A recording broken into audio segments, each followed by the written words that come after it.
the left, the right at the time, they all felt in many ways betrayed by Turgenev, and they kind of projected their own beliefs and their own prejudices and their own sort of, whatever, onto Turgenev himself. And he, as a writer, was quite upset by that. From all sides, he's being attacked. And even to this day, many people are still trying to argue, doctrinaire-wise, who was he siding with? And in a way, Turgenev is kind of saying, like, the way forward to progress, let's say, or society to progress, isn't necessarily to ignore the past, to destroy the past, and to like bring, start, clear everything and start again every generation after generation. That's not how it works. There's the continuity there. And so one way in which Turgenev suggests that idea is in the way that Bazarov was a radical this whole time, but in the end, through his death, he really accomplished nothing. He wasn't even able to start a relationship.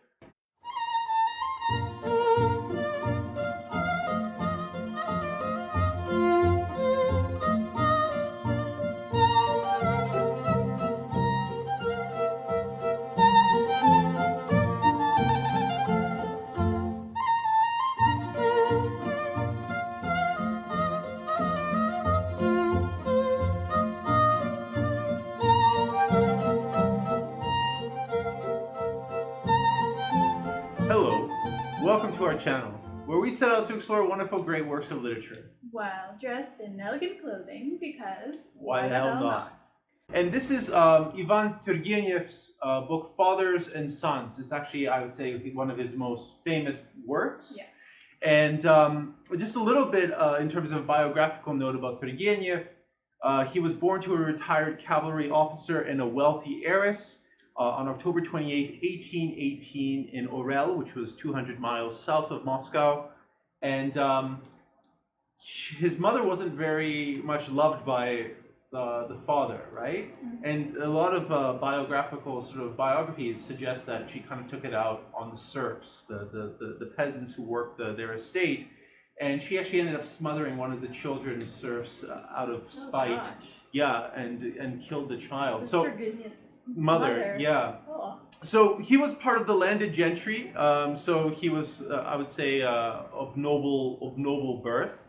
Even though that story about the mother's son doesn't really provide much evidence for that. But he was what would be considered a liberal, an old-fashioned liberal, and in a time where Russia was starting to have this turbulent societal changes.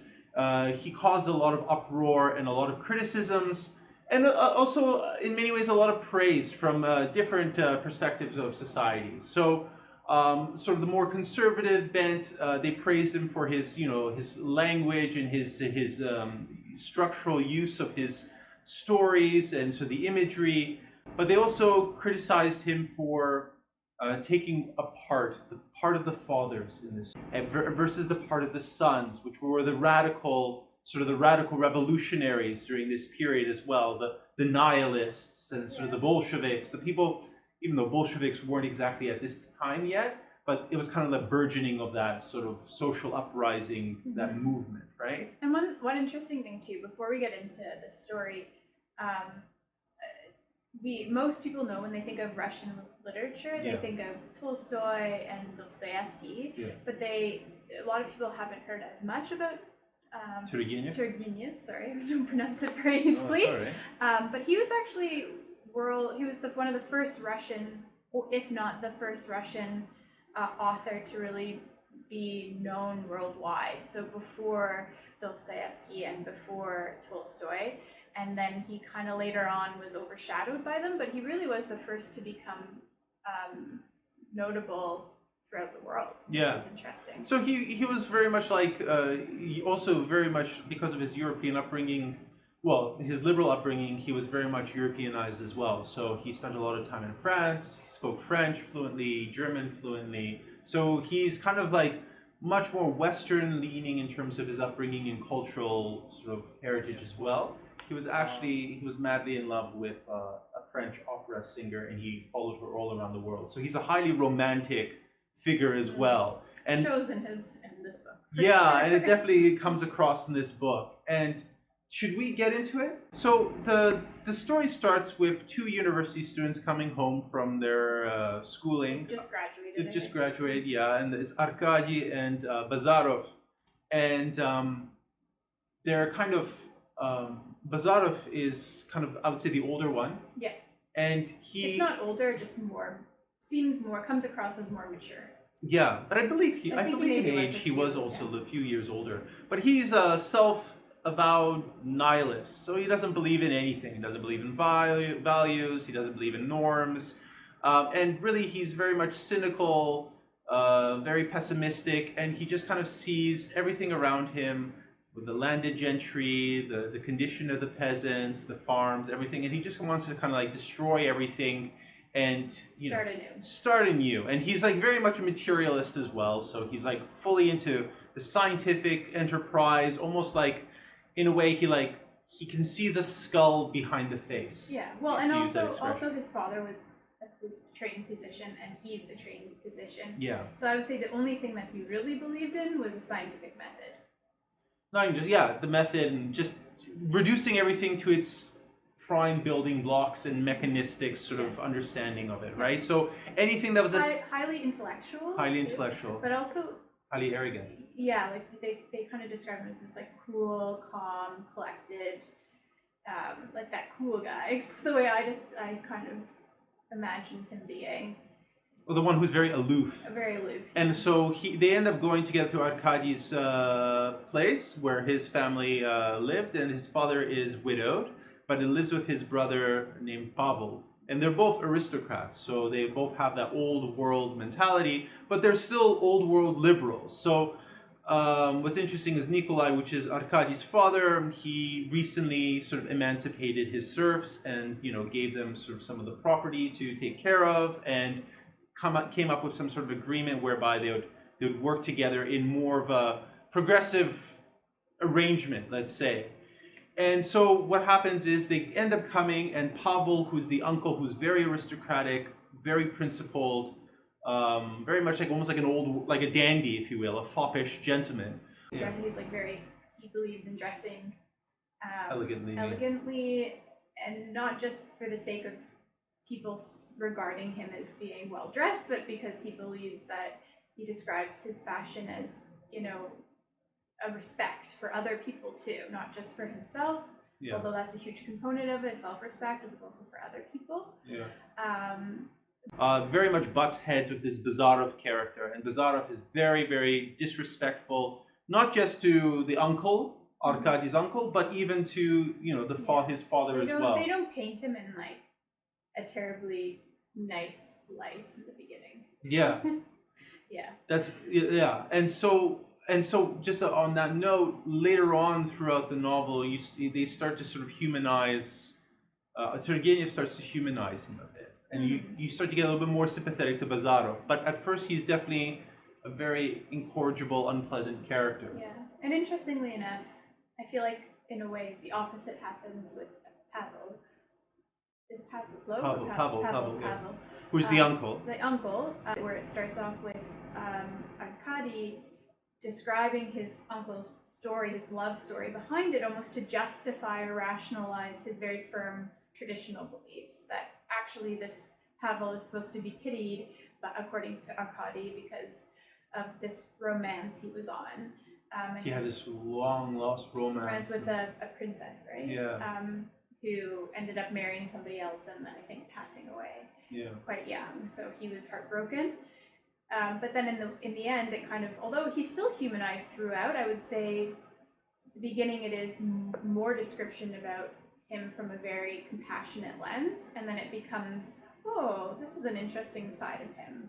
Right? Yeah. Where his passions get in the way too, how, this contrast between traditional passions getting in the way in a sense of progress for a period, changes again,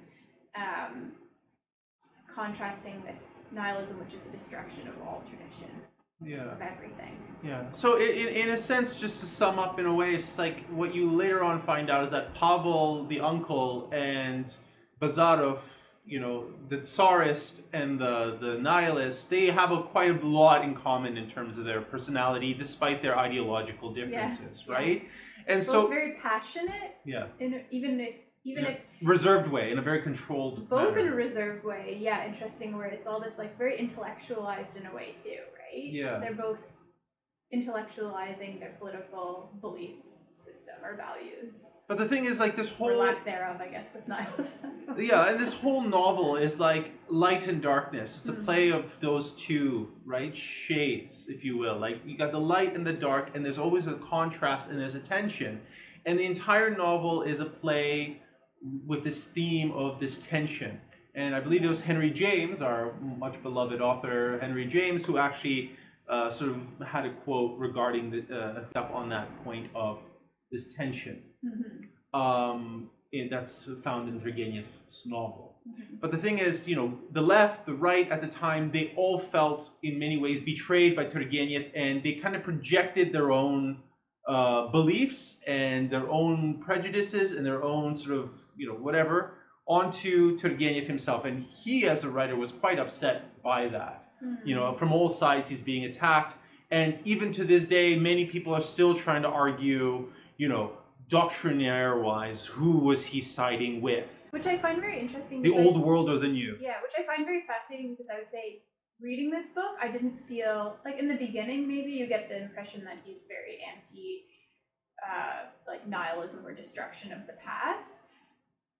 But I felt like, if anything, it showed a lot of compassion and empathy for all people, and that at the root of it, when you take all the layers of like deception, if we take off our own self-deception or strip off the political values, or, you know, pretty much strip off the political values, strip off your over-intellectualization of everything. Yeah. And what is it that ends up destroying both of the characters in a way? You know, the two main characters is or either destroying them or helping them find their path and remove the self-deception. In Arkady's case, was a love for a woman. Or, again, in the contrast, I found like with the woman who, I think maybe we haven't introduced them yet. Yeah, sorry, Mrs. Odinstev. So there's a widow, her name is Mrs. Odinstev. She's like 29, she's very attractive. She married, of course, for wealth. Highly intelligent. Highly intelligent. She has like very strong opinions, very curious, and she's fascinated with Bazarov. Arkady's in love with her, of course, but he's kind of like a child to her, like almost like a younger brother, so he gets friend-zoned. And then essentially she's really much infatuated with Bazarov, and they have these like very heated intellectual conversations and very stimulating. Yeah. And yet, in many ways, she fails, they said, like through her spiritual sort of cowardice. And, she was also very much fond of comfort and the finery of living and all that stuff. So she wasn't willing, when Bazarov finally admitted his love for her, she wasn't willing to take that and go with it and start. She was willing to sacrifice love for comfort. Yeah. And okay, so if we kind of look at the characters, because it is it's not a small character map, it's not huge by any means, but the main characters are Arkady, Bazarov, Pavel, which is the uncle, Arkady's father, which I forget what his name is. Nikolai, and Mrs. Odinstev, and her younger sister Katya. Yeah. And then there's the parents of Bazarov, which are also kind of secondary that come in and out, but they also play kind of an interesting, they show the dynamic between parents and their children, really. And that's kind of what this is about. It's the generations, right? Intergenerational conflict. Yeah, that's what it ends up being. And the interesting piece is, I think a lot of times, at least when I read novels, we often hear about how you're always striving to fill your parents' footsteps or your father's footsteps. But this was interesting, where it was also the perspective of the father trying to also, almost in a way, get the acceptance and love from their son. Mm-hmm. So the change that they have to play in order to be present in their children's lives, both fathers had to do that. And they feel like redundant and silly and old-fashioned and out of place. And there was this like sense of like them striving to become relevant, I guess. And like, you definitely get that sense with, older generation who are in Silicon Valley or whatever the case might be, and they try to be hip and they want to, dress cool like the kids. They want to be relevant. And So this tension that you get between the old and the new, and sort of the established and the upcoming, and the ideas that are, already kind of getting older and stale, and then the new burgeoning ideas. But I think what Turgenev is hinting at in this novel is that, like, Bazarov's views, and Arkady, who idolizes him at first, Bazarov's views are very destructive. So he believes that we need to destroy the old in order to bring in the new. Mm-hmm. And Arkady, even though he idolizes his friend and kind of he's like a yes man about Bazarov's beliefs, he kind of later on starts to, well, even it hints out through, even from the beginning of the novel, he has an affiliation, he has a love for his father, right?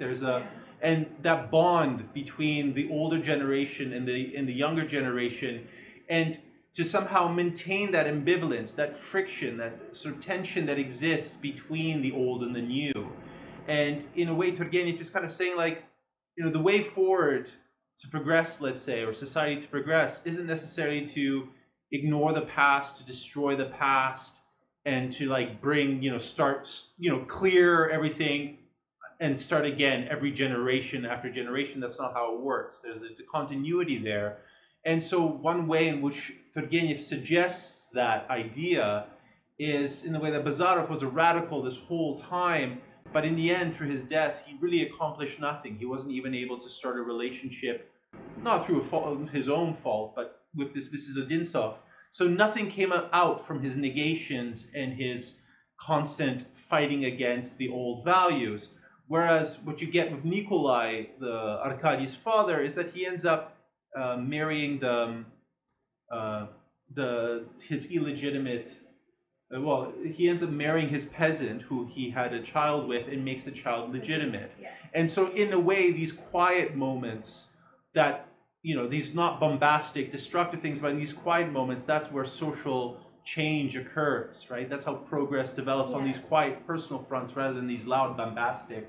So that's what I was trying to say is that, now that you've kind of explained the plot more, is that when you strip away all the intellectual components, you strip away all these self-deception, I felt like the connection between all the characters was very interesting, in the sense that how love in itself, that this is the romantic piece, can be quite destructive, or it can kind of be redeeming and provide an opportunity to combine tradition with progression and make something beautiful. But I also found it fascinating that although, as we were talking about earlier, that Bazarov and Pavel, the uncle, were starkly different in their political views, ultimately they were both romantic, although Bazarov was in denial of his romanticism. And we wonder, did they almost in the same way choose, was it a choice of their fate, or, that they both kind of in this way, they had their own type of death. So Bazarov ends up getting an infection and dying quite young, and he was, everyone had high hopes that he would be something famous. So he was actually dissecting a corpse that had the person had died from typhoid. Typhus, yeah. And so he actually ended up cutting himself, and he didn't cauterize the wound fast enough. And in many, like I guess the editor or the person who introduces the novel says, like, was this purposely done? Like, we don't know. But it's, for someone who's so scientifically minded, he would have known what he was doing in many ways. So and he didn't rush. Got an infection, and then he died from it. He seemed to be so cavalier about it. Like, he just didn't seem to care at all that he was even cut. And so there is this seems like they're alluding to the point that at this point he didn't care whether, almost like the nihilist ended up not even caring about his own life. Yeah, which is, I guess, the logical conclusion of nihilism as well. I guess so. But I think in the end, that was just it was like the deep depths and deep self-deception component, where it was like, did he just not care about life, or did he just not care about life without Mrs. Odintsov? Yeah. As being, and then in a way, the same thing happened with Pavel, where it was, I'm not really quite clear whether he was still hung up on just the idea of love, or if the uncle maybe had some sort of an potentially an infatuation, although it was never clear with, it was there was with the peasant that his brother ended up marrying. the way this is described is a tendresse, like a sort of like a tendresse. They both had like a fond, fondness, or a attachment. memory of his love. It was almost like the last destruction of the memory of his love. Yeah. Because he said that there was some resemblance between the princess that he loved. And in a way, sort of like what's wonderful about the light and dark is like almost like this juxtaposition of these two elements, but how they can actually sort of coalesce as well in terms of their theme. But like, for example, at the end of the story, Arkady ends up marrying the younger sister of Mrs. Odintsov, her name's Katya, and they have this very young, naive love. It's like real, true love, romantic love, in contrast to Mrs. Odintsov of Bazarov, which is very much like a very intellectualized, high-minded sort of thing. I didn't actually see it as a young love. I saw it as for the majority of the time, Arkady was actually in love with the sister, the older sister, Mrs. Odintsov. Yeah. He wasn't even paying attention to Katya at all, really. Mm-hmm. And then we don't really know. We don't really hear about her perspective, Katya's perspective in the beginning, whether she was aware, but you get this sense that she's this quiet, very self-aware person, and that maybe potentially she had feelings from him from the beginning, but noticed his obsession with his sister, right? With her sister, sorry. But I didn't see it as this young, passionate love at all. No, I didn't say passionate love. Well, young love. I wouldn't even describe it as a young love. They were younger. But it wasn't. But that's what I found very ironic about it, actually. I disagree with you because I think, in a weird way, Mrs. Odintsov and Bazarov, they were an immature love. It was all intellectual obsession. They were obsessed about their intellectual selves and obsessed about each other's intellectual love, which was very fiery, passionate, immature love. No, it wasn't fiery, passionate. It was cold. But in a way that the repression of it was passionate. They weren't allowed to. It was almost this like all-consuming love. I guess that's what I mean by passion. It was a hidden passion, but they were very much drawn and attracted to each other's egos in a way. Right. Yeah. Which I see as immature. Whereas, the irony again, this contrast is that although Arkady and Katya were younger, or kind of perceived by Mrs. Odintsov as being younger and aren't they so kind of cute together kind of thing, but actually their love was what took more listening to one another, truly listening, not just to their intellectual selves, but to the root core of what they believe, not what they have intellectualized, with how they actually see the world in this more mature light. Even though I guess everyone else in a way saw them as a very young love couple, their love for each other developed slowly over time because he was distracted the whole time, and then Arkady was distracted the whole time until the very end, and then woke up and was like, I actually enjoy spending time with this woman. I enjoy hearing her opinion about music. I enjoy hearing about her quiet thoughts that I didn't even inquire about before. So it was actually. Yeah, I guess I just saw it a little bit differently. It was actually more in a way mature. Yeah, so essentially, like, the way, I guess, the juxtaposition I was referring to was like, you have Katya and Arkady on one side, right? And they get married. And then, you have Nikolai, which is Arkady's father, and Fenishka, who's actually they were also getting married. And that's kind of like that dual sort of framing of the marriage, successful marriage up here, and then down here you have Bazarov who dies, right? Kind of like angry and embittered and mourned by his parents, at the gravestone. And then similar but contrasting to him is the Pavel, not Pavlovich, but that was another guy, Pavel, right? Who almost becomes like a walking corpse. He ends up moving away after this duel that they both actually have. And he ends up retiring somewhere to Europe or Germany, or he was in Germany somewhere, like drinking the spas and kind of like... He cuts himself off from his own family, which is the irony there. That too, yeah. But it's almost like a suicide, but still alive. Well, for his traditional beliefs, because if you think about it, his role was always protect the family, protect tradition, and then he's gone. That's almost in a way... It's interesting because they both, in a way, both Bazarov and Pavel, in a way, distanced themselves from their own belief system in the very end. In their death.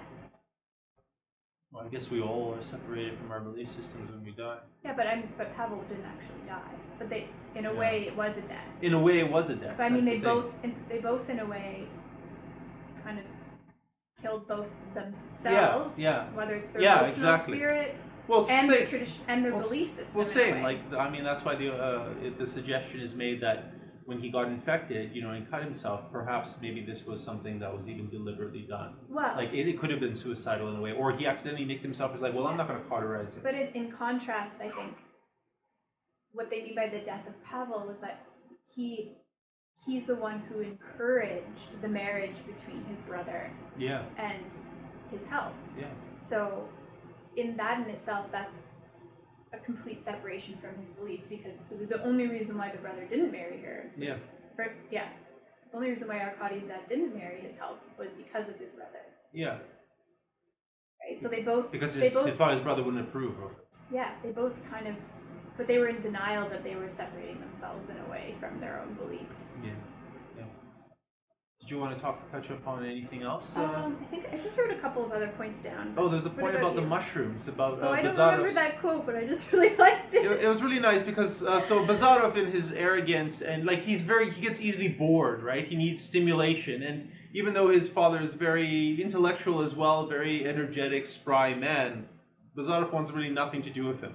Yeah. And so, after 3 years of not seeing his parents, finally, Arkady and Bazarov show up, and they only stay for 3 days. And then Bazarov's like, I'm leaving again. And the parents are devastated because they were so excited. The mother, again, she represents this old feudal Russia, like this old superstitious woman. Well, and she did come from wealth. So very the entire family very wealthy. All they had was because of her. Yeah, and so she represents this older, benevolent, kind, sort of old world woman, pious. And then the father's kind of like this, very much like his son, a little bit like scientific and humane, like almost like Enlightenment values. But this contrast between Bazarov's parents anyway. But what happens was, when they end up leaving, they're both devastated when Bazarov leaves, right? And the mother ends up telling the father when he's like crying or something. And she's like, you know what, we raised like almost like a bird, to fly away, and we're just two mushrooms with each other sitting on the tree. Almost like your children are not supposed to be a mushroom with you. Like they, in the sense that although they gave him the freedom of, allowed him, despite their own belief systems, they let him have his own freedom to decide how he chose to live his life. Yeah, and I think there's something rather lamentable about that. I mean, like, it's part of the natural order of things in many ways, like, as when you're a parent, you spend all this time and energy, and you raise your child, and you understand at the same time that there has to be a distance between you, but everything happens with the acknowledgement that one day that child is going to get up and leave and then start their own life, their own family. And I guess like there's some pathos there, I guess, and it's very much captured in the book. And again, it's that tension between the old and the new, the older generation, the newer generation, and sort of all the perennial, struggles that, and sort of pitfalls that come about through those interactions between different people of different generations. It was a beautiful book. Mm-hmm. Yeah, I just especially love that he took a compassionate light on everyone, because I think when one character in any novel is demonized too much, you do start to wonder, oh, this person's political belief is clearly this, right? Or if one character is highly celebrated, same thing. You're like, oh, this person's clearly their narrative. I understand who the author's narrative is, rather than getting lost in the story. But in this one, I felt like multifaceted. And it was just very compassionate to all people despite their beliefs.